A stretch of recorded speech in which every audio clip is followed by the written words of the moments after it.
안녕하세요. 저는 수지 캠퍼스 길가진리 목장의 목자 길진입니다. 어, 저는 정말 평범한 내 생활에 만족하지 못하고 살았던 너무 평범한 사람이었습니다.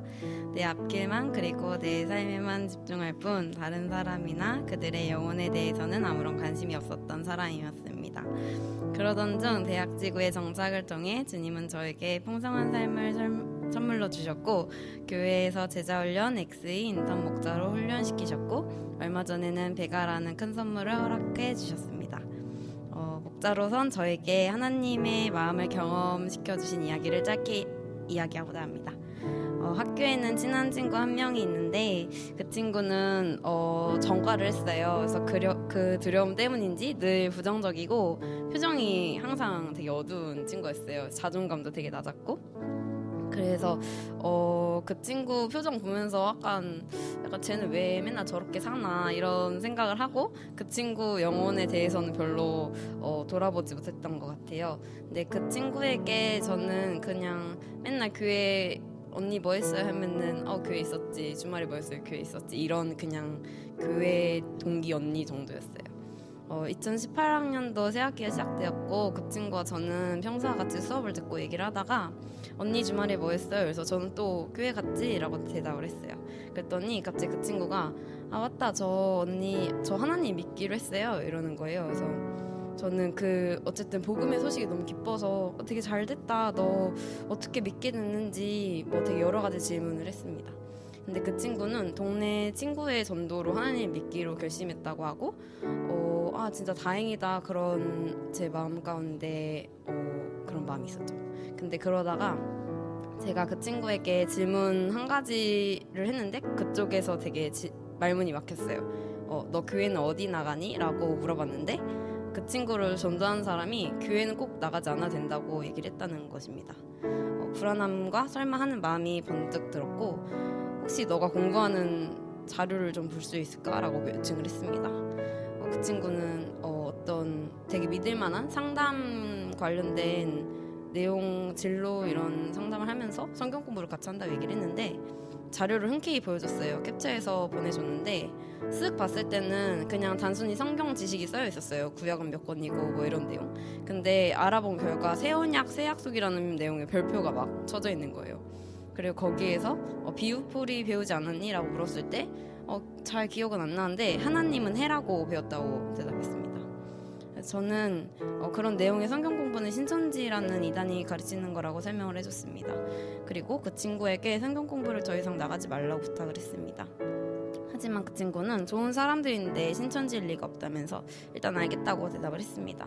그렇게 불안한 시간은 흘러갔고 그러던 어느 날 그 친구가 자신이 성경 공부를 같이 하는 사람들이 이상하게 자신을 그들의 단체에 의존하게 만들고 또 이런저런 그런 진리에 관한 질문들을 회피를 하는 등 의심적인 행동을 한다고 말하였습니다.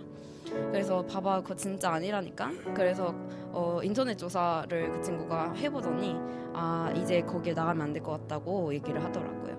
그 친구는 신천지에서 벗어나지 못할까봐 그 사람들 계속 찾아올까봐 두려움에 휩싸여 있었습니다. 하지만 그날 밤 주님은 저희의 통화 한마디 한마디 가운데 함께 하셨고 우리가 계속해서 기도하도록 역사하셨습니다. 저는 신천지에서 그 친구를 구해주신 하나님께 감사드렸습니다. 그런데 하나님께서 제 머릿속에 제가 그 친구를 제대로 전도하지 않으면 다시 그런 이단에 빠질 수 있고 그러면 그 친구를 구원받을 수 없다는 것을 생각나게 해주셨습니다. 엑스이가 그 친구는 신천지 교리와 진정한 복음이 헷갈려 하고 있었어요. 그래서 그때 엑스이가 생각이 났고 그 친구에게 엑스이를 통해서 복음을 전파하고 결신을 하게 되었습니다. 살아있는 복음을 전한 뒤에 마음이 신기하게 정말 편해졌다고 고백하였고 그 자리에서 결신하는 기적을 보여주셨습니다. 그 친구는 그 다음날에 신천지에서 나와 구리이단 상담소에서 전화 상담 치료를 받았습니다. 근데 되게 감사한 간증은 그날 그 친구가 그 30주 그 클래스에 들어가는 날이었어요. 그 전날에 결신을 하게 주님께서 인도해 주셨던 것 같아요. 그 친구는 서울에 살지만 계속해서 양육을 받으면서 신앙생활을 시작하고 싶다는 말에 분당 대학직으로 연결을 해주었고 저번 주에 첫 목장 모임에 참석을 하게 되었습니다. 그 친구가 목장에 잘 정착해 주님을 더 깊이 경험하도록 중보기도를 부탁드립니다.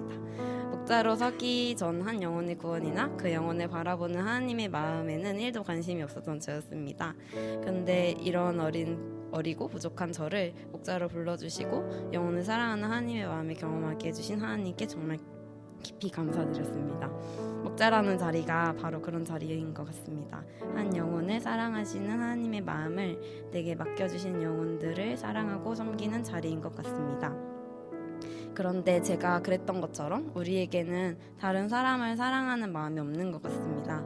하나님께서 그 사람의 마음을 주셔야 사랑하고 섬기는 것이 가능한 것 같습니다.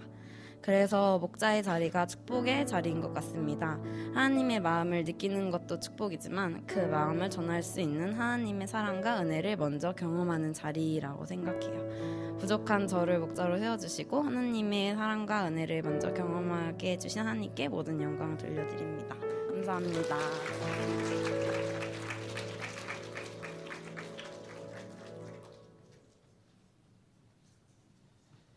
네, 귀한 간증 감사합니다. 한번 우리 옆에 분 보면서 인사 나누겠습니다. 우리는 민족을 치유하고 세상을 변화시키는 사람입니다. 네, 모두 한번 자리에 일어나 보시겠어요? 네, 우리 동성 간에 한번 허그를 한번 해볼 텐데요. 어제 우리 김정은 위원장과 문재인 대통령께서 허그하신 것을 보면서 우리 동성 간에 한번 허그하는 시간을 갖도록 하겠습니다. 우리 2사람 이상씩 하겠습니다. 빨리 동상 찾아가세요. 네.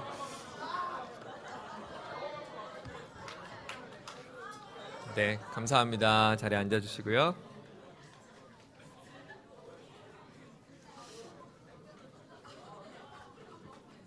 동성하고 했죠? 네, 우리는 스킨십 코드를 잘 지키는 우리 착한 목자들이기 때문에 여러분 심야에 카톡하고 그러지 않죠? 네, 감사합니다. 우리 4캠퍼스가 아주 잘 지키고 있다고 우리 원정희 전사님께서 우리는 딱 너무 잘 지키고 있다고 칭찬 많이 해주셨어요. 감사합니다. 오늘 주시는 하나님 말씀 같이 한번 보겠습니다. 시편 107편 전체의 말씀인데요. 시편 107편의 말씀을 같이 한번 읽어보겠습니다. 제가 유인물로도 준비했는데요. 우리 유인물도 보시면서 성경 보시면서 우리 세번역 성경으로 같이 보겠습니다. 다 같이 한번 읽어볼까요? 시작. 주님께 감사드려라. 그는 선하시며 그의 인자하심이 영원하다. 주님께 구원받은 사람들아, 대적의 손에서 구원받은 사람들아, 모두 주님께 감사드려라. 동서남북 사방에서 주님께서 모아들이신 사람들아, 모두 주님께 감사드려라. 어떤 이들은 광야의 사막에서 길을 잃고 사람이 사는 성읍으로 가는 길을 찾지 못했으며 배고프고 목이 말라 기력이 다 빠지고 하였다. 그러나 그들이 그 고난 가운데서 주님께 부르짖을 때에 주님께서는 그들을 그 고통에서 건지시고 바른 길로 돌아서게 하셔서 사람이 사는 성읍으로 들어가게 하셨다. 주님의 인자하심을 감사하여라. 사람들에게 베푸신 주님의 놀라운 구원을 감사하여라. 주님께서는 목마른 사람에게 물을 실컷 마시게 하시고 배고픈 사람에게 좋은 음식을 마음껏 먹게 해주셨다. 사람이 어둡고 캄캄한 곳에서 살며 고통과 쇠사슬에 묶이는 것은 그들이 하나님의 말씀을 거역하고 가장 높으신 분의 뜻을 저버렸기 때문이다. 그러므로 주님께서는 그들의 마음에 고통을 주셔서 그들을 낮추셨으니 그들이 비틀거려도 돕는 사람이 없었다. 그러나 그들이 고난 가운데서 주님께 부르짖을 때에 그들을 그 곤경에서 구원해 주셨다. 어둡고 캄캄한 데서 건져주시고 그들을 얽어맨 사슬을 끊어주셨다. 주님의 인자하심을 감사하여라. 사람에게 베푸신 주님의 놀라운 구원을 감사하여라. 주님께서 놋대문을 부수시고 쇠 빗장을 깨뜨리셨기 때문이다. 어리석은 자들은 반역의 길을 걷고 죄악을 저지르다가 고난을 받아 밤낮까지 이뤘으니 이미 죽음의 문턱에까지 이르렀다. 그때 그들이 그 고난 가운데서 주님께 부르짖으니 주님께서 그들을 곤경에서 구원해 주셨다. 단 한마디 말씀으로 그들을 고쳐주셨고 그들을 멸망의 구렁에서 끌어내어 주셨다. 주님의 인자하심을 감사해라. 사람에게 베푸신 주님의 놀라운 구원을 감사해라. 감사의 제물을 드리고 주님이 이루신 일을 즐거운 노래로 널리 퍼뜨려라. 배를 타고 바다로 내려가서 큰 물을 헤쳐가면서 장사하는 사람들은 주님께서 하신 행사를 보고 깊은 바다에서 일으키신 놀라운 기적을 본다. 그는 말씀으로 큰 폭풍을 일으키시고 물결을 산더미처럼 쌓으신다. 배들은 하늘 높이 떠올랐다가 깊은 바다로 떨어진다. 그런 위기에서 그들은 얼이 빠지고 간담이 녹는다. 그들이 모두 술 취한 사람처럼 비틀거리며 흔들리니 그들의 지혜가 모두 쓸모없이 된다. 그러나 그들이 고난 가운데서 주님께 부르짖을 때 그들을 곤경에서 벗어나게 해주신다. 폭풍이 잠잠해지고 물결도 잔잔해진다. 사방이 조용해지니 모두를 기뻐하고 주님은 그들이 바라는 항구로 그들을 인도하여 주신다. 주님의 인자하심을 감사하여라. 사람에게 베푸신 주님의 놀라운 구원을 감사해라. 백성이 모인 가운데서 그분을 기르라. 장로들이 모인 곳에서 그분을 찬양하여라. 주님께서는 강들을 사막으로 만드시며 물이 솟는 샘들을 마른 땅이 되게 하시며 그곳에 사는 사람들의 죄악 때문에 옥토를 소금밭이 되게 하신다. 그러나 주님께서는 사막을 연못으로 만드시며 마른 땅을 물이 솟는 샘으로 만드시고 굶주린 사람들로 거기에 살게 하시어 그들이 거기에다 사람 사는 성읍을 세우게 하시고 밭에 씨를 뿌리며 포도원을 일구어서 풍성한 소출을 거두게 하시며 또 그들에게 복을 주시어 그들이 크게 번성하게 하시고 가축이 줄어들지 않게 하신다. 그들이 억압과 고난과 걱정 근심 때문에 수가 줄어들고 비천해질 때 주님께서는 높은 자들에게 능력을 부으시고 그들을 길 없는 황무지에서 헤매게 하셨지만 가난한 사람은 그 고달픔에서 벗어나게 해주시고 그 가족을 양떼처럼 번성하게 하셨다. 정직한 사람은 이것을 보고 즐거워하고 사악한 사람은 말문이 막힐 것이다. 지혜 있는 사람이 누구냐? 이 일들을 명심하고 주님의 인자하심을 깨달아라. 43절 다시 한번요. 지혜 있는 사람이 누구냐? 이 일들을 명심하고 주님의 인자하심을 깨달아라. 아멘. 아멘.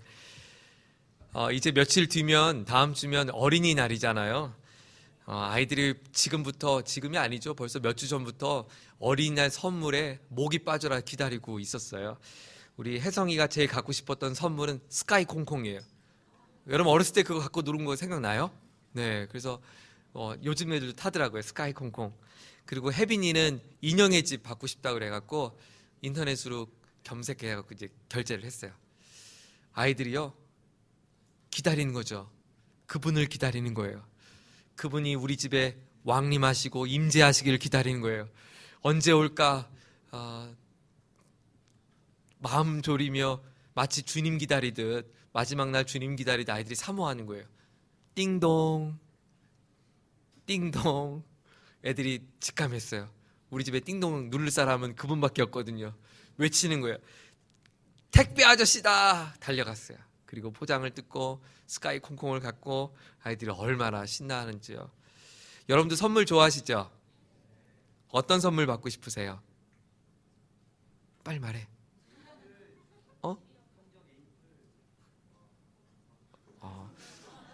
축복합니다. 네. 우리 전사님들하고 이야기를 나눴었는데 우리 어느 한 원 전도사님께서 이런 말씀을 하시더라고요. 제가 실명은 이야기하지 않았어요. 요즘 청년에서 직장인들이 죽어라고 열심히 일을 하는데요. 29일 동안 29일 동안 열심히 일하고 30일째 되는 날 웃는데요. 그러니까 이 29일 동안은 열심히 죽어라고 일하고 그날이 이제 월급 타는 날이죠. 월급 타는 날을 고대하며 기다리고 그날을 또 이제 맞이하는 거죠. 그리고 그 다음 날 카드값으로 다 나가는 거죠. 물론 다는 아니고 조금은 과장된 표현이긴 했지만 정말 그렇게 사는 것이 우리의 인생이라고 한다면 얼마나 우리가 참 불쌍하고 안타까운 삶이 아닐까 생각이 됐어요. 여러분 어떻게 하면 여러분을 행복할 수 있을 것 같아요? 여러분은 무엇이 여러분에게 충족이 되면 행복하실 것 같으세요?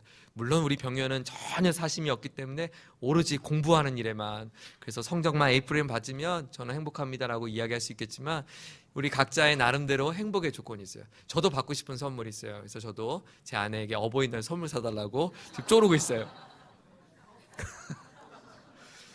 옛날에는 그런 얘기하면 이렇게 대화라도 했거든요. 이제 대꾸도 알아더라고요. 그래서 5월 7일이 대체 휴일이래요. 근데 마침 제가 또 5월 7일 쉬잖아요. 월요일이잖아요. 그래서 우리 대체 휴일 우리 바람 쐬러 가자고. 그래서 어디 갔으면 좋겠냐고. 그래서 제가 스타필드 가면 좋겠다고. 요즘에 제가 킥보드를 사고 싶은 거예요. 그래서 킥보드 엄청 검색하고 있는데 안 사주더라고요. 킥보드 있으면 행복할 것 같은데.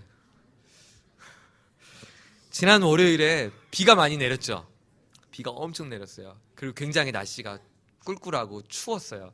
사실 우리 교육자들이 또 월요일만 또 못 빼고 기다리고 있는데 그날 비가 주룩 내리니까 마침 또 휴일인데 아무 데도 갈 데도 없고 만날 사람도 없고 그래서 촬영하기 그지없는 그날 아침에 이렇게 창을 커튼을 치고 이제 밖을 보는데요. 그 비가 내리고 막 정말 날씨 그야말로 꿀꿀한 그 날씨가 너무 멋있는 거예요.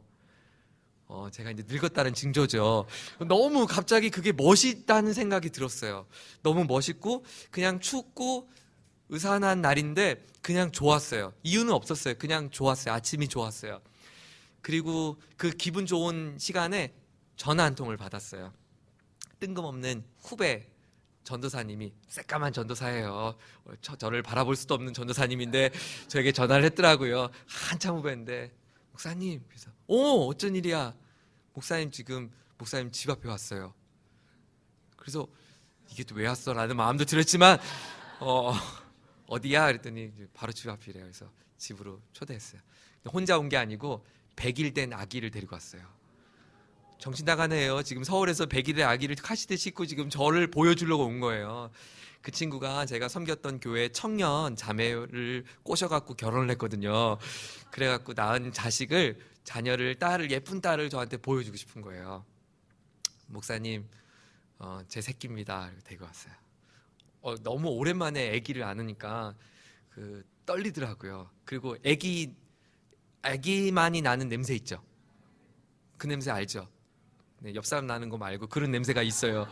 여러분에게도 언젠가 그런 냄새가 났던 시절이 있었을 텐데 참 안타깝네요. 네, 그런데 그 아기 나는 냄새를 오랜만에 맡으니까 저도 제 자녀를 키워봤지만 다시 두근거리더라고요. 그래서 떨리는 마음에 아이를 받고 너무 좋았어요. 비도 오는 게 좋았고 간만에 새까만 전도사 후배가 찾아와서도 좋았고 아기를 보여줘서 좋았고 그날 그 전도사님과 함께 점심 시켜 먹고요. 또 그 사이에 우리 아이들이 이제 학교 갔다 와서 집에 와서 같이 게임하고 제가 또 게임 몇 개 다운받은 게 있거든요. 그래서 같이 게임하고 저녁도 또 시켜 먹고 그리고 전도사님 보내고 아이들 재우고 이게 소파에 이렇게 기대했었어요. 안타까운 건 그날 야구를 하지 않았다는 거예요. 그런데 재방송 야구를 보면서 너무 좋은 거예요. 그냥 이 하루가 보통 같았으면 저에게 이게 설교 준비하는 설교 시간도 필요했고 또 읽고 싶었던 책도 읽고 뭐 이랬을 텐데 그날은 진짜 그런 거 아무것도 하고 싶지 않고 그냥 놀고 싶었어요. 그래서 그냥 놀았어요. 너무 좋더라고요. 그리고 우연히 음악을 누군가 저에게 이제 보내줬는데 유튜브에 음악을 보내줬는데 너무 근사한 재즈 음악인 거예요. 그 옛날 그 피아노 옛날 그 배경에 그 옛날 할아버지가 색소폰을 부르시면서 이렇게 피아노 건반을 하는데 주기도문성이었어요. 그걸 재즈로 들으니까 너무 좋더라고요. 그리고 그 운치 있는 그 재즈 음악을 제가 우리 목자들에게 보내줬죠. 내가 이렇게 좋은데 너희들도 한번 들어봐. 대꾸가 없었어요. 그게 뭐 괜찮아요. 저만 행복하면 되죠. 그렇게 그냥 듣고 있었어요. 그리고 그 다음날 화요일날 우리 전사님들과 요즘에 같이 이제 북쉐어링하는 책이 있었는데 그 책을 전사님들이 발표하는 거에서 그래도 뭐 좀 읽고 가서 뭐 얘기라도 몇 마디 나눠야지 그래서 읽는데요. 사실 이렇게 두꺼운 책인데 진짜 그 책이 진짜 읽고 싶지 않은 책 있죠. 책 제목이 일취월장 뭐 이런 거예요. 이렇게 두껍고 진짜 읽고 싶지도 않은 거. 근데 다 읽자고 했으니까 근데 제가 또 안 읽을 수는 없으니까 읽는데요. 또 읽으니까 재밌더라고요. 재밌어서 우리 사역에 이렇게 적용해 봤으면 좋겠다. 내가 이런 목자들과 함께 이런 마음을 좀 나눴으면 좋겠다. 그런 인사이트들도 있어서 막 책 뒤에도 적어보고 그 사이에 이제 아내가 퇴근해 왔어요. 그리고 제가 적고 고민했던 이야기를 함께 나누고 이야기하다 보니까 새벽 1시가 됐어요. 그리고 커피 한 잔을 하고 이제 그날 밤을 이게 정리하는데 제 마음속에 행복하다라는 생각이 들었어요. 제게 행복했던 거는 비 내리는 것도 행복했고, 새까만 후배가 갑작스럽게 깜짝 방문한 것도 행복했고, 제가 게임 받은 그 게임이 참 재밌는 것도 행복했고, 재즈 음악도 좋았고, 아내와의 대화도 참 좋았고, 아 그렇구나. 행복을 꼭 택배 아저씨가만 줄 수 있는 게 아니구나. 행복은 멀리 있는 것도 아니구나. 행복은 지금 있는 거구나. 그리고 행복은 여기 있는 거구나. 행복은 지금 내 옆에 있고 지금 나와 함께 하는 것이구나.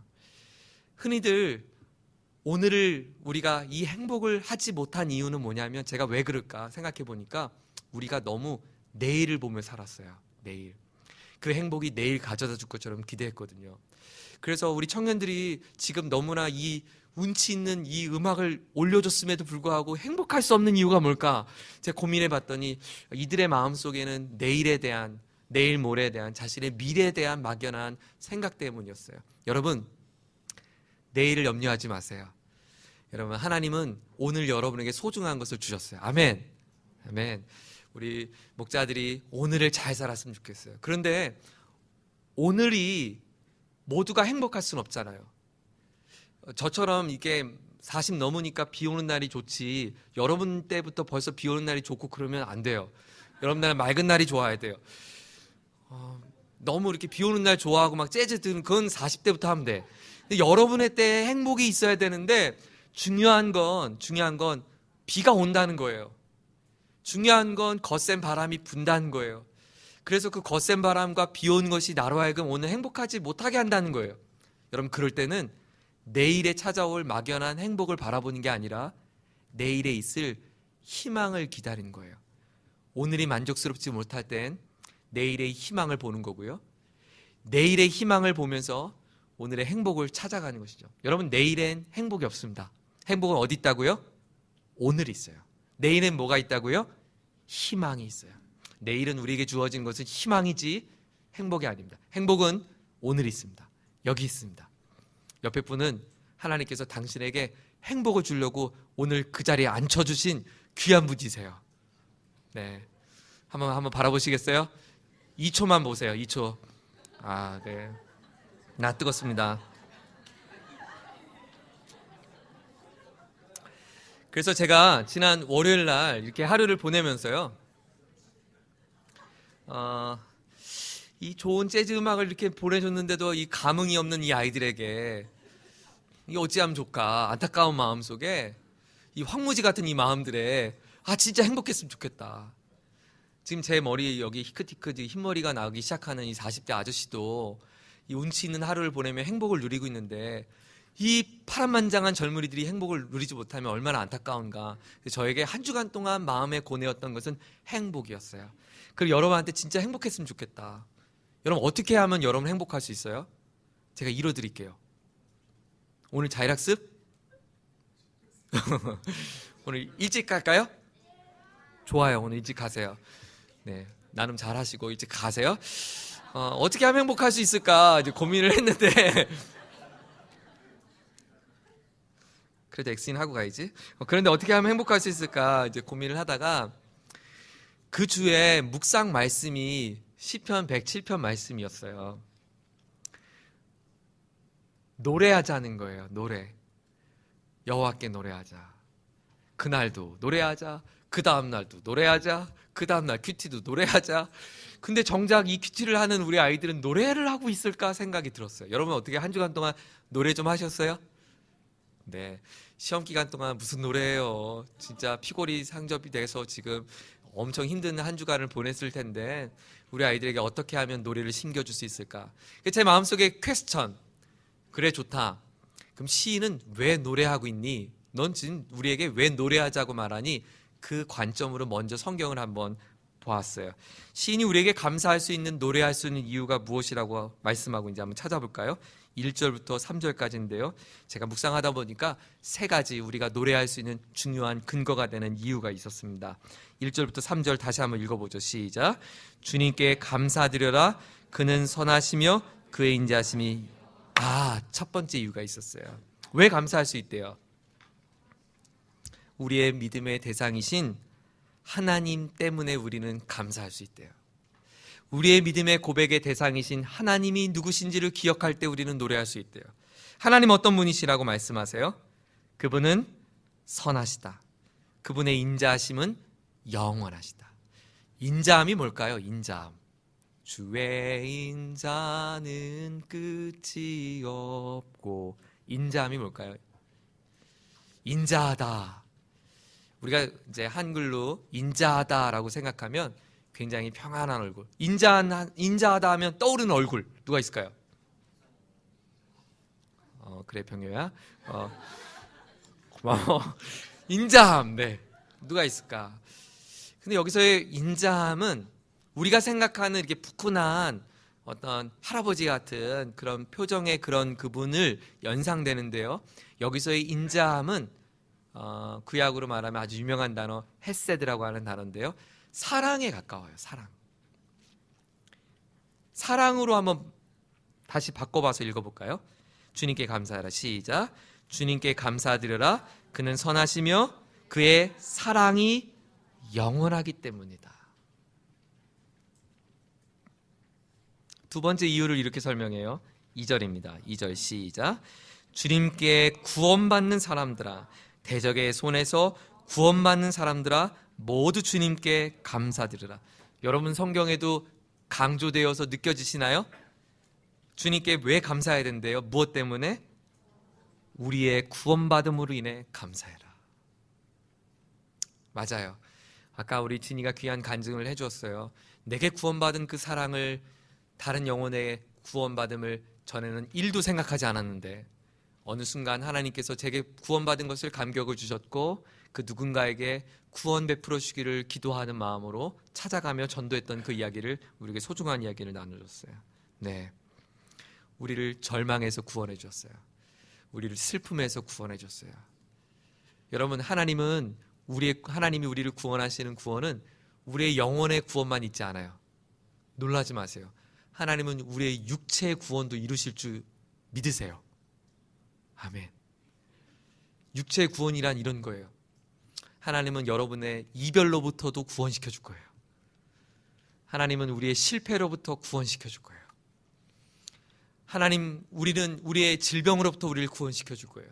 이 땅에 살면서 우리는 이별도 당하고 실패도 당하고 넘어짐도 당하고 심지어 몹쓸 질병에 우리는 넘어질 수밖에 없는 연약한 인생이지만 하나님은 그런 우리를 완전하게 구원시켜 줄 거예요. 여러분, 천국 가면 하나님은 우리의 영혼만 구원하지 않고 우리의 몸뚱이도 구원해 주세요. 아멘. 그러면 우리 구원받은 천국에 가면 우리 예전에 우리의 어떤 모습으로 하나님은 우리를 구원시켜 줄까?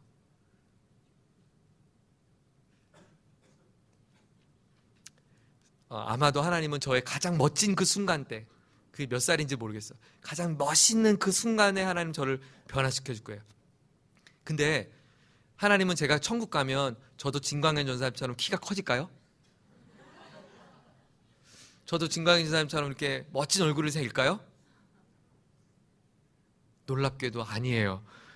그런데 더 놀라운 사실이 있어요. 천국 가면 그것이 전혀 중요하지 않게 될 거예요. 어느 누구도 키 크고 키 작은 것으로 판단하지 않을 거예요. 그래서 여러분 안심하세요. 여러분 있는 모습 그대로 천국감을 안심하고 여러분을 사랑하기를 바라요.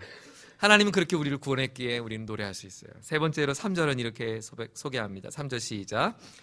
동서남북 사방에서 주님께서 모아들이신 사람들아 주님께 감사해라. 왜 감사해야 된대요?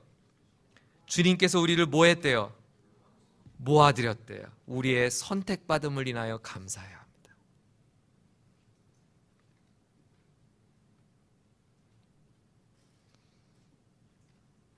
우리가 이 자리에 있는 것 하나님의 선택인 줄 믿습니다.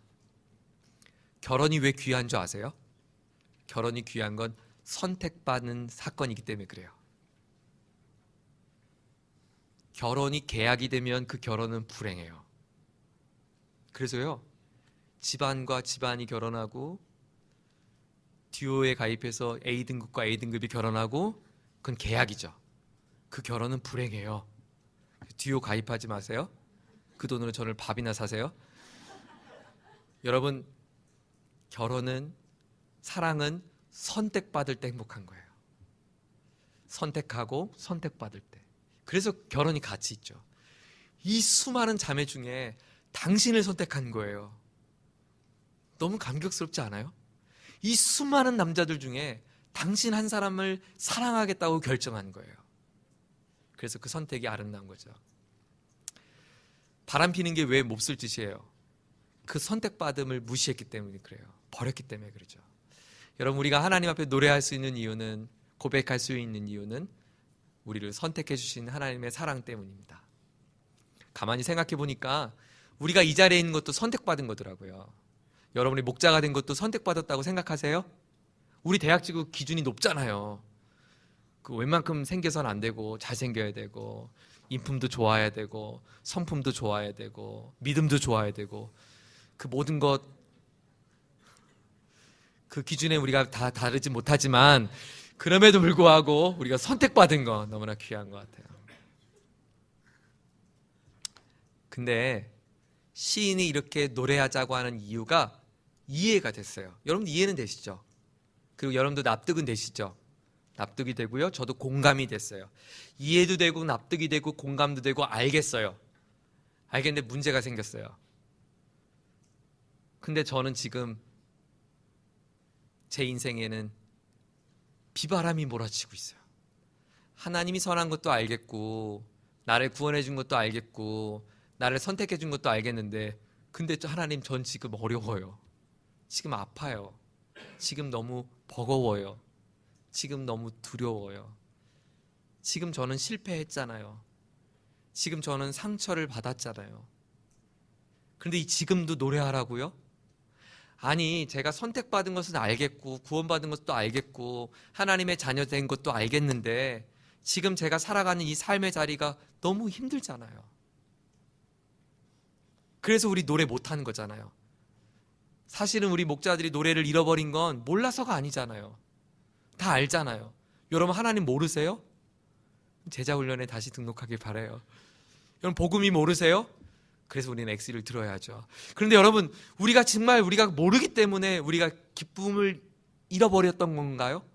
아니에요. 제가 보니까 지난 한 주간 살았던 우리의 목자들의 삶을 돌아보면 어느 누구도 하나님의 사랑에 대해서 의심하거나 어느 누구도 이것에 대해서 정말 불신하기 때문에 두려워하고 염려한 것이 아니었어요. 그들의 인생에 큰 무거움이 있었고, 아픔이 있었고, 수고함이 있었어요. 제게도 마찬가지고, 우리 전 사람들에게도 마찬가지고, 각자에게 주어진 것이 마찬가지였어요. 이런 문제가 다가올 때, 이런 큰 어려움의 시간이 있을 때 우린 노래를 잃어버린다는 거예요. 저의 질문은 이거였어요. 하나님 그렇잖아요. 알겠어요. 1절부터 3절까지 하나님 노래해야 될 이유를 알겠어요. 그런데 저는 오늘 이 시간에 우리 목자들에게 너희들 이런 이유 때문에 오늘도 그렇게 어렵지만 꼭 노래해야 돼. 힘들어도 쓸데없는 생각하지 마. 너희들 생각 다 틀린 거야. 너희들 그냥 무조건 노래만 해야 돼. 기뻐해야 돼. 무슨 소리야. 교회 와서 그렇게 징징 짜고 있으면 어떡해. 인상 펴. 얼굴 펴. 웃어. 어깨 펴. 이렇게 말하고 싶지 않아요. 그렇게 말하면 안 되잖아요. 제 질문은 그거였어요. 참 신기하죠. 그래서 성경은요, 이렇게 1절부터 한 절씩 읽다 보면 우리의 고민됐던 고민들을 성경이 우리의 고민을 풀어줘요. 시인이 우리와 같은 상황들을 겪었음을 이렇게 노래해줘요. 네 가지 상황을 한번 정리를 해봤어요. 그리고 오늘 이 네 가지 상황은 반복되는 어구와 패턴으로 지금 우리에게 무언가를 이야기하고 있어요. 첫 번째 상황은 4절과 5절의 말씀을 이렇게 요약합니다. 같이 한번 읽어보죠. 시작. 어떤 이들은 광야의 사막에서 길을 잃고 사람이 사는 성읍으로 가는 길을 찾지 못했으며 배고프고 목이 말라 기력이 다 빠지고 하였다. 어떤 이들은 어디에 있대요? 광야에 있대요. 그런데 광야는 어떤 광야래요? 길을 잃은 광야예요. 집에 가는 길도 찾지 못한대요. 그래서 줄이고 배고프고 목이 말라 기력이 다 빠져 있대요.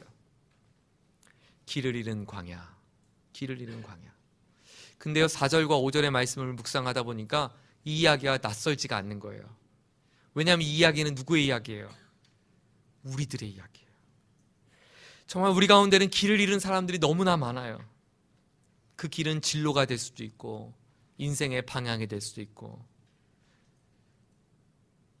여러분 혹시 아세요? 여러분이 왜 돈 벌어야 되는 이유를 분명히 찾으셨어요?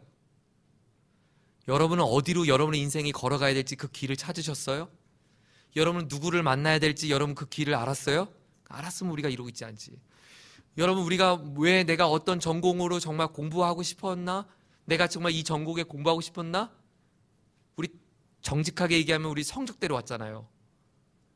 내가 내 인생의 길을 찾아서 온 건 아니잖아요. 돌이킬 수 없으니까 여기 서 있는 것이지. 여기 지금 우리고 있잖아요. 그래서 우리 시험 준비하잖아요. 그래서 다른 무언가의 고시를 준비하잖아요. 그게 찾을 수 있는 내 유일한 지금의 길이라고 선택했기 때문에 그래요. 길을 잃었어요. 그런데 더 큰 문제는 뭐냐면 마음의 길을 잃었어요. 영혼의 길을 잃었어요. 마치 길을 잃었다고 하는 이 표현이 떠오르는 한 주인공이 생각났어요. 가인이 떠올랐어요. 가인이 어떤 사람이죠? 가인이 아벨을 죽였어요. 그리고 나서 하나님께서 가인에게 어떤 벌을 주셨는지 아세요? 길을 잃어버리는 벌을 주셨어요. 그래서 가인에게 별명은 뭐냐면 유리방황하는 자가 되었다라고 설명해요. 최초에 하나님의 살인자에게 주었던 이 비극이 오늘날 이 시대에 우리에게 주어진 비극이었구나. 길을 잃어버림, 갈 길을 잃어버림, 목적과 삶의 의미를 잃어버림이에요. 여러분 출근하면서 내가 오늘 출근하는 이유는 나의 이런 사명과 목적 때문에 나는 출근한다, 이런 마음으로 여러분 출근하는 사람이 있어요? 없어요. 저는 초등학교 때 우리는 학교 갔을 때 이렇게 국가의 그 국민의례를 하고 교육헌장을 외웠어요. 교육헌장이 뭐였지? 생각나세요? 처음 듣는 것처럼 여러분 처음 들으세요? 또 아재 만드네 또. 교육헌장을 외우고 수업을 했어요. 교육헌장을 외우면 내 공부의 목적과 의미를 알 수 있습니까? 아니에요. 그래서 5절에 보니까 그 결과가 뭐예요? 영혼의 허기짐과 목이 마르고 기력이 다 빠졌어요. 길을 잃어버리니까 이 허기진 마음을 채우기 위해서 쇼핑도 하고 여행도 가고. 요즘 여행 왜 이렇게 많이 가니? 왜냐하면 무언가 내 인생의 공허한 마음을, 그 행복함을 채우기 위해서 가봐요. 여행 가보면 알잖아요. 그때뿐이고 돌아오는 비행기에서 또다시 우리는 괴로워하고 있잖아요. 그럼 우린 그렇게 말하죠. 다음 여행을 또 기약하고. 광야에서 길을 잃었대요. 시인도, 노래할 수 있는 이유를 알았던 시인도 길을 잃었던 순간이 있었구나. 이것이 위로가 됐어요. 근데 시인은 이 길을 잃어버린 순간에 이렇게 반응을 해요.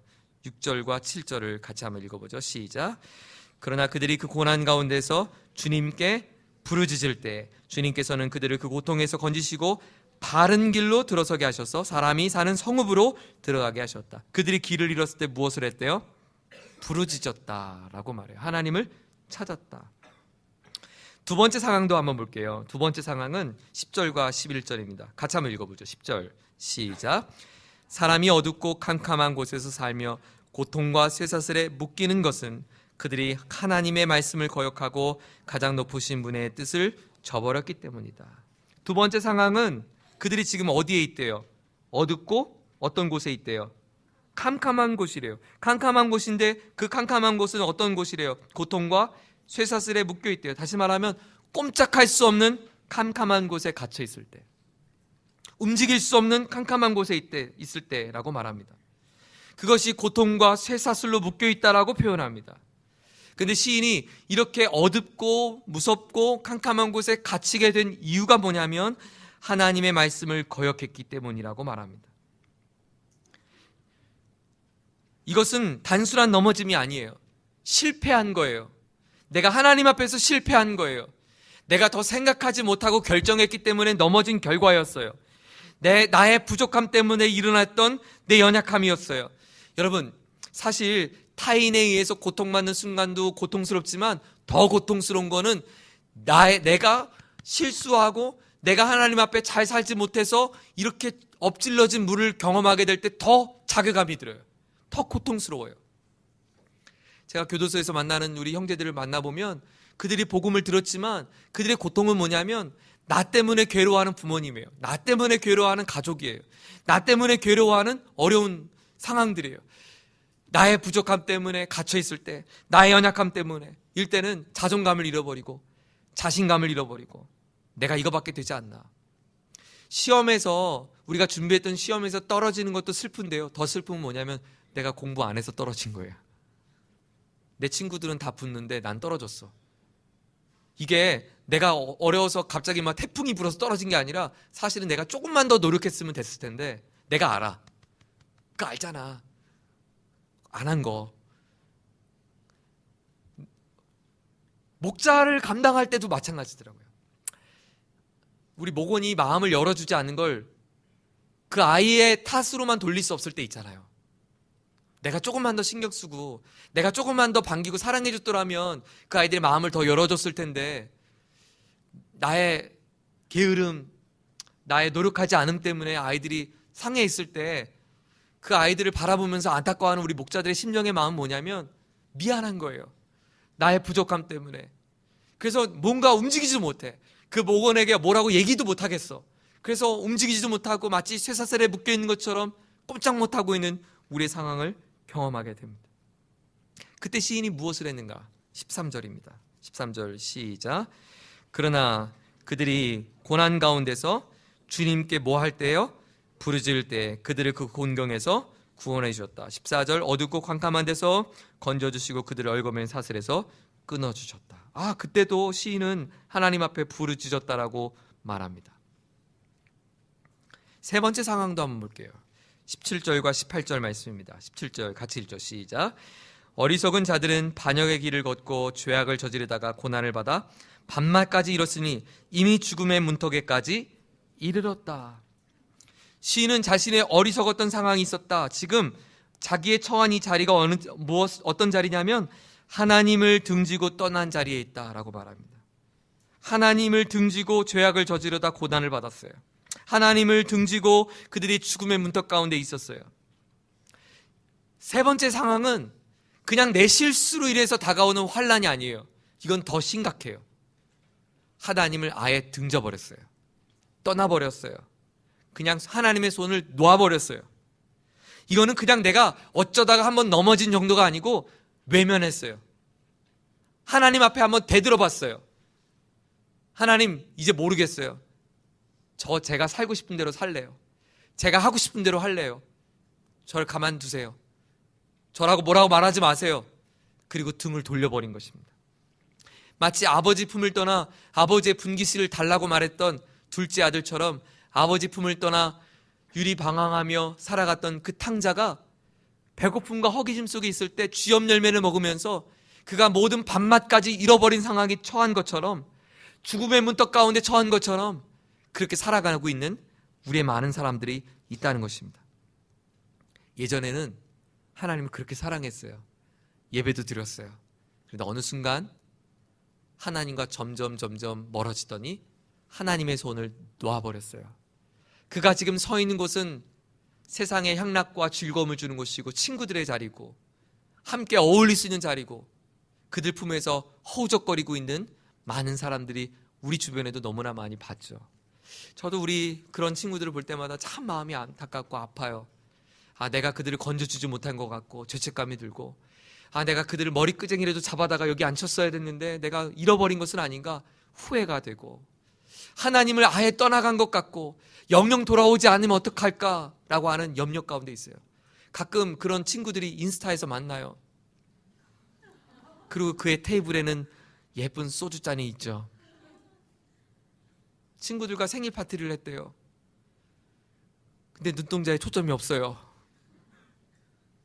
물론 다른 친구가 그 친구를 태그해서 제가 알아낸 거예요. 그럴 때 이제 하나님을 완전 떠난 건 아닐까? 마치 하나님을 떠난 그 친구가 이런 것 같아요. 예배를 드리지만 밥맛을 잃었어요. 감동이 없어요. 찬양을 하지만 찬양에 감격이 없어요. 예배하지만 시신 같아요. 목자 모임을 하지만 감흥이 없어요. 감동이 없어요. 내가 너무나도 하나님을 너무나도 멀리 떠나갔던 삶의 자리에 너무 익숙해 있는 거예요. 오히려 이 자리가 어색해졌어요. 서로 축복의 손을 내밀며 찬양하는 그 찬양이 오글거리기 시작해요. 전혀 와닿지 않을 때, 캄캄한 곳에서 그렇게 밤낮까지 잃어버린 상황 가운데 그들의 영혼은 죽음의 문턱에 있다고 말해요. 육체가 죽은 것이 아니라 영혼이 죽었어요. 더 이상 소생할 수 있을까? 기력조차 보이지 않아요. 그때에 바로 그때 시인은 이렇게 말합니다. 19절을 같이 한번 읽겠습니다. 19절. 그때에 시작. 그때에 그들이 고난 가운데서 주님께 부르짖으니 주님께서 그들을 곤경에서 구원해 주셨다. 단 한마디 말씀으로 그들을 고쳐주셨고 그들을 멸망의 구렁에서 끌어내어 주셨다. 단 한마디. 그렇게 신음하고 있는 그들의 고통 가운데 하나님은 단 한마디 말씀으로 돌아가자 말씀하셔서 소생시켜 주셨다. 네 번째 상황입니다. 26절의 말씀을 같이 한번 읽겠습니다. 26절 시작. 배들은 하늘 높이 떠올랐다가 깊은 바다로 떨어진다. 그런 위기가 그들은 얼이 빠지고 간담이 녹는다. 바다로 떨어진 상황이에요. 어떤 자리인가? 광풍을 만난 인생의 바다의 자리, 광풍을 만난 자리. 배가 하늘 높이 떠올랐다 깊은 바다로 곤두박질 치는 상황이에요. 이것은 외적인 어려움이에요. 여러분, 항해하는 배가 광풍을 피하고 싶어서 피하는 게 아니에요. 이것은 선장의 문제가 아니었어요. 이것은 배의 작고 큼의 문제가 아니었어요. 이것은 배의 이 항해를 위한 준비가 부족한 것이 아니었어요. 광풍은 말 그대로 미친 바람이에요. 언제 부는지, 어디서 부는지, 왜 부는지, 지금 언제까지 부는지 알 수 없는 바람이에요. 그런 바람이 몰아친 거예요. 그래서 내 인생이 하늘 높이 올라섰다가 바다로 곤두박질 치는 것 같아요. 간담이 서늘해졌어요. 얼이 빠졌어요. 정신을 잃어버렸어요. 마음이 잃어버렸어요. 상처를 받았어요. 우리 가정에 찾아왔던 갑작스러운 광풍이 몰아쳐요. 재정적 어려움이 일어나요. 이것은 내 믿음과 상관이 없어요. 내가 하나님 앞에 섬김과 상관이 없어요. 이건 공부하는 것과 상관이 없어요. 어느 날 사랑하는 부모님의 연약함이 질병으로 나왔고 그것이 우리 가정의 큰 슬픔이 되었어요. 어느 날 내 예기치 않은 상황 가운데 내게 어려움이 닥쳤어요. 이건 내 문제가 아니에요. 내가 해결할 수 있는 것이 아니에요. 아니, 내가 좀 배를 항해할 때 키를 잘 운전하면 얼마든지 피할 수 있는 것이라면 피할 수 있겠어요. 그런데 이건 피할 수 없는 거예요. 내가 막을 길이 없는 거예요.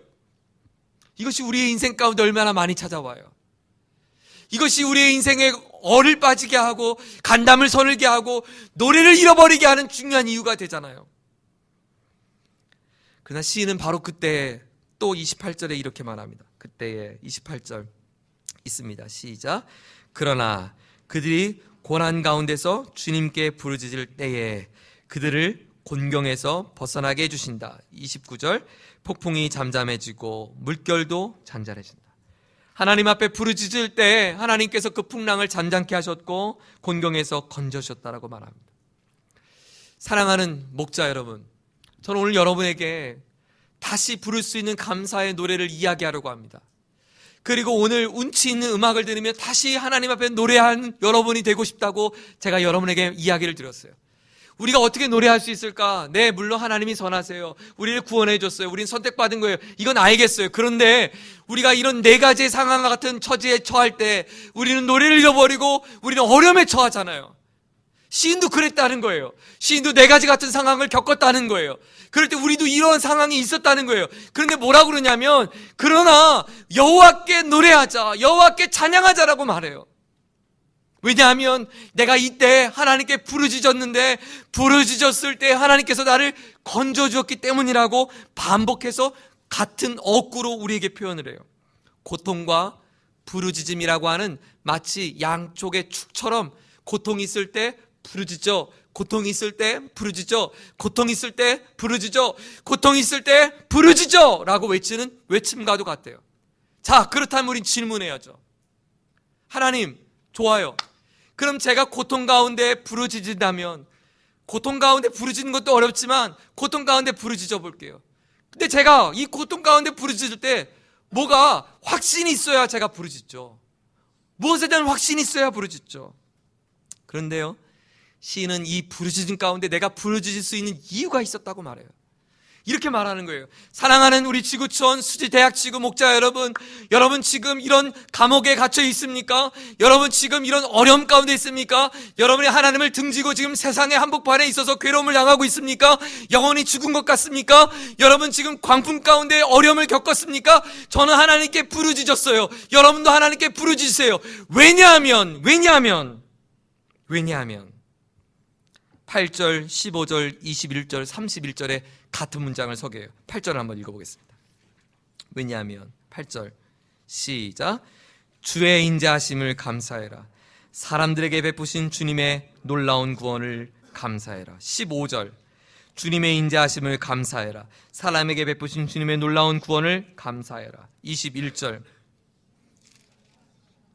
사람에게 베푸신 주님의 놀라운 구원을 감사해라. 31절 주님의 인자하심을 감사해라. 사람에게 베푸신 주님의 놀라운 구원을 감사하라. 주님의 인자하심을 감사하세요. 여러분 주님의 인자하심을 감사하세요. 여러분 주의 인자하심을 감사하세요. 사람들에게 베푸신 놀라운 구원이 있어요. 구원. 이 놀라운 구원을 개정성경, 우리가 보통 있는 표준 개정성경에 보면 기적이라는 단어를 썼어요. 놀라운 구원이란 놀라운 일이라는 거예요. 기적이 뭐예요? 사람의 능력이나 자연의 능력이나 한계가 있거나 그것이 아니라 하나님만이 하실 수 있는 그 일이 있다는 거예요.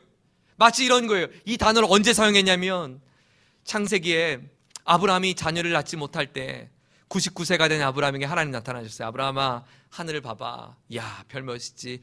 아브라함아, 놀라지 마. 내가 이 별 수만큼 너 자손을 많게 해줄게. 그 이야기를 사라와 함께 들었어요. 그러다가 그 아내가 그만 피식 웃고 말았어요. 여보, 무슨 소리예요? 우리 쭈구리 할머니 할아버지인데 지금 우리가 무슨 아이를 낳을 수 있겠어요? 그걸 듣고요, 웃었어? 하나님이 얘네들이 웃네? 그리고 하신 말씀이 창세기 18장 14절에 들어보세요. 나 주가 할 수 없는 일이 있느냐? 다음에 이맘때 내가 다시 너를 찾아오겠다. 그때 사라에게 아들이 있을 것이다. 나 주가 할 수 없는 일이 있겠느냐? 나 주가 할 수 없는 일이 있겠느냐? 할 수 없는 일, 이것이 기적이라고 번역되던 단어, 놀라운 구원이라고 번역되던 그 단어예요. 내가 할 수 없는 일이 있겠느냐? 이런 거예요. 여러분, 여호와의 인자하심을 감사하세요. 하나님이 할 수 없는 일이 있겠냐 말이에요. 하나님이 할 수 없는 일은 없다는 거예요. 하나님은 반드시 돌이키고 반드시 소생하고 반드시 낳게 할 거고, 내가 다음에 반드시 이맘때 너에게 아들이 있을 것이라고 선언하신 그 하나님의 선언이 여러분 가운데 있기 때문이라고 말해요. 그런데 그 근거가 뭐냐? 근거가 주님의 무엇 때문에 뭐라고 말해요? 주님의 인자하심. 아까 인자하심이 다른 단어로 뭐라고 번역할 수 있다고요? 사랑이에요. 사랑. 여러분, 사랑이었어요. 우리가 부르짖을 수 있는 근거가 뭐냐면 사랑이었어요. 사랑. 우리가 이 수렁에서 하나님이 건지신 이유가 뭐냐면 우리를 사랑하기 때문이었어요. 여러분을, 하나님을 등지고 떠나간 여러분을 포기하신 이유가 뭐냐면 여러분을 그러나 사랑하기 때문이었어요. 여러분이 여러분의 실수 가운데 감옥에 처한 것 같은 상황 가운데도 하나님이 나를 포기하지 않는 이유가 뭐냐면 우리가 부르짖었기 때문도 아니라, 우리가 하나님의 무언가 예배했기 때문도 아니라 하나님이 우리를 사랑하기 때문이라고 말하는 거예요. 하나님 우리에게 사랑을 약속하셨어요. 하나님은 사랑이세요. 하나님께서 이 세상을 사랑하셔서 우리에게 독생자를 주셨어요. 하나님이 우리의 사랑을 얼마나 큰 사랑인지 알게 하기 위하여 그분을 십자가에 달려 죽게 하셨어요. 그리고 이렇게 말씀하셨어요. 내가 이 사랑을 여기에 확증해 놓으라. 하나님이 이 땅을 만드신 것도 우리를 사랑함 때문이었어요. 하나님이 길이 참으신 것도 우리를 사랑함 때문이었어요. 하나님 우리를 건지신 것도 사랑함 때문이었어요. 하나님 오늘도 포기하지 않는 것도 사랑함 때문이었어요. 때론 나는 절망하고 넘어지는 광풍 속에 배의 운전대에 길을 붙잡으며 하나님 어찌하면 좋습니까? 외치는 그 순간에도 시선을 나에게 놓지 않는 이유는 나를 사랑하기 때문이었어요. 어제 우리 전사님들과 기도 제목을 나누는 시간이 있었는데 우리 박성진 전사님께서 귀한 기도 제목을 나누셨어요. 아버님이 목회하시는데 큰 어려움, 이제 병이 드셔서 이제 큰 수술을 앞두고 계신 거예요. 이제 목회의 마지막 말년을 정리하는 그때 마지막 육체의 가시로 인해서 고통받으며 이 목회를 이어갈 수 있을까, 여기서 멈출까 고민하는 그 아버님을 바라보는 아들의 마음이 어떻겠어요. 또 교육자의 마음은 또 얼마나 안타깝겠어요. 그래서 너무나 두렵고 그렇게 무기력하게 쓰러져 있는 아버지를 바라보는 아들의 마음이 어떻겠어요. 그래서 며칠 동안 본인 말로 힘들었다고, 슬럼프였다고 이야기를 해요. 그런데 하나님이 그에게 그의 귀한 마음을 주셨다고 어제 나누셨어요. 처음에는 두렵고 염려도 많았는데 하나님께서 이런 마음을 주셨대요. 하나님은 내가 아버지를 사랑하는 사랑보다 하나님이 나의 아버지를 사랑하시는 사랑이 더 크다는 것을 알게 됐다는 거예요. 이 어려움이 왜 어려움이 되었냐면 내가 아버지를 사랑했기 때문이었어요. 내가 아버지를 사랑하는 자녀의 마음에 아버지의 고통이 고통스러웠어요. 근데 놀라운 사실은 내가 아버지를 사랑하는 사랑 때문에 고통받은 그 고통보다 내 아버지를 사랑하시는 하나님의 사랑은 더 큰 사랑이었다는 거예요. 오늘 당신의 문제 때문에 고통스러워서 노래를 잃어버린 당신의 시름이 하나님 앞에 어떻게 들리냐면, 아들아, 내가 너의 삶의 실패와 넘어짐 속에 고통받는 그 고통보다 내가 너를 사랑하기에 네가 겪는 그 고통이 내게 더 큰 고통이란다. 딸아, 내가 흘리는 그 눈물보다 내가 너의 삶을 바라보며 울고 있는 나의 눈물이 더 크다고 말하는 거예요. 사랑하는 목자 여러분, 당신이 울고 있는 울음은, 낙심은 이상한 것이 아니에요. 당신의 약함은 부끄러운 것이 아니에요. 당신의 부족함과 넘어짐은 당연한 거예요. 여기 어느 누구도 완전한 사람은 없어요. 완전해질 필요도 없어요. 완전하신 것은 하나님 한 분이에요. 그러니까 우리는 하나님께 기도하는 것이죠. 우리는 이미 하나님의 그 완전하신 우리를 선택하시고 구원하셨어요. 하나님의 사랑 우리를 불러주셨어요. 그럼에도 불구하고 우리 삶에 늘 어려움과 현실은 갑작스럽게 찾아온 어려움은 우리 막을 길이 없어요. 그러나 그때 우리가 할 수 있는 일이 있어요. 하나님을 찾고 부르짖는 일이에요. 하나님께 나오는 일이에요.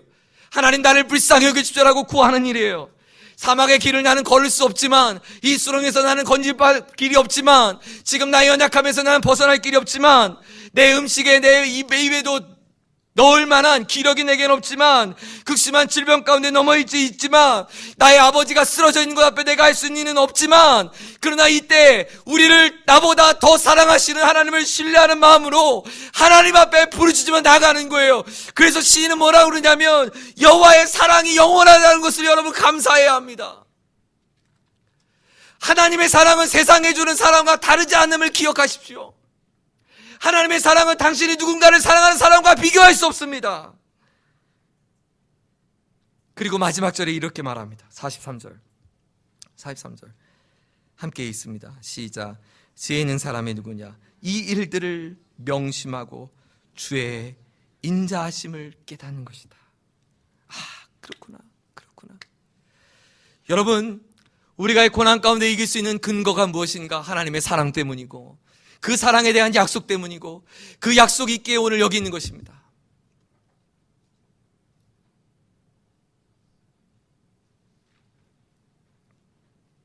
사랑하는 목자 여러분, 저는 여러분이 노래를 회복했으면 좋겠어요. 여러분의 표정이 다시금 하나님의 은혜로 넘쳐났으면 좋겠어요. 저는 여러분의 마음 가운데 잃어버렸던 감동이 다시 살아났으면 좋겠어요.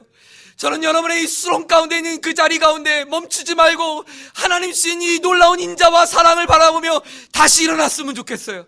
우리 목장이 주저앉고 있고 우리 삶이 주저앉고 있다 할지라도 우리를 결코 실패 가운데 내몰지 않으시는 하나님 손 붙잡고 다시 일어나기를 소망합니다. 하나님 우리를 사랑하십니다. 하나님 나보다 나를 더 사랑하십니다. 하나님의 사랑이 멈추지 않습니다. 하나님의 사랑이 영원합니다. 오늘의 시의 첫 고백을 다시 한번 드리고 우리 같이 한번 기도하는 시간을 갖겠습니다. 1절입니다. 다 같이 한번 읽겠습니다. 시작. 주님께 감사드려라. 그는 선하시며 그의 인자하심이 영원하다. 우리 시간 같이 한번 찬양하면서 주님 앞에 기도하는 시간을 갖겠습니다. 내 모습 이대로 사랑하시네. 연약함 그대로 사랑하시네. 나의 모든 발걸음을 주가 아시나니 나를 인도하소서. 내 모습 이대로 사랑하시네. 너무 위로가 되지 않아요? 오늘 우리 며칠 동안 계속 우리 전사님들과 같은 마음을 계속 나누고 있었어요. 어떤 나누냐면